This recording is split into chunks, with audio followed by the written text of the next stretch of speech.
sa mas mataas na posisyon si Davao City Mayor Baste Duterte sa 2028 elections. Putik na yan, no? Magkakaroon pa talaga ng planong tumakbo yan. Di ba? Wag sogo, walang drive-in. Siyempre, kahit alin na dyan, pwede nga sa kotse na lang eh. Baka nga sa kotse, inuumpisan ko na eh. Ganon kapag ka, bogli na bogli ka. Kasi yung description ni ni Suntay, di ba? May desire siya, na init siya.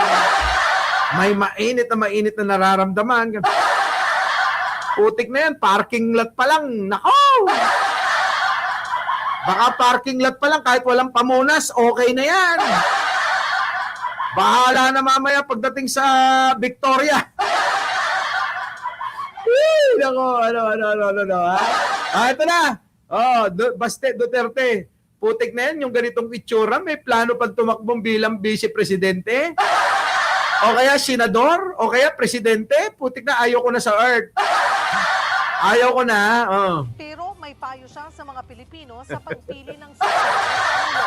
Nasa punta ng balita niya, si Bril Montalvo. Oy, hindi naman dahilan ng bangga ko yung ganon. Grabe ka naman, Oo, inantok lang ako dahil pagod na pagod ako. Ito na. We're always prepared. Tignan nyo itsura mga kababayan ko. Putik na yan mga kababayan, yung mayor ng mayor ng Davao City, parang si Iskaz Takli. Putik ko!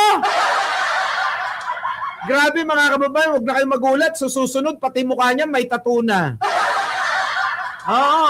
Magugulat kayo mga kababayan, ha? Huwag na kayong magulat kung sa kinabukasan, itong si Baste, yung mukha, punong-puno na ng tattoo. Tapos, proud na proud kayo sa pagiging mayor ito. Tapos, gusto pa yata tumakbo bilang presidente. Hayop na yan, mga kababayan. Kayo nang bahala dyan, ha? Sa bagay, mga kababayan, wala naman tayong problema sa tato. Ang problema lang natin, mga kababayan, baka naman pwede. Yung pong, alam nyo, medyo disente. Diba, no, mga kababayan ko?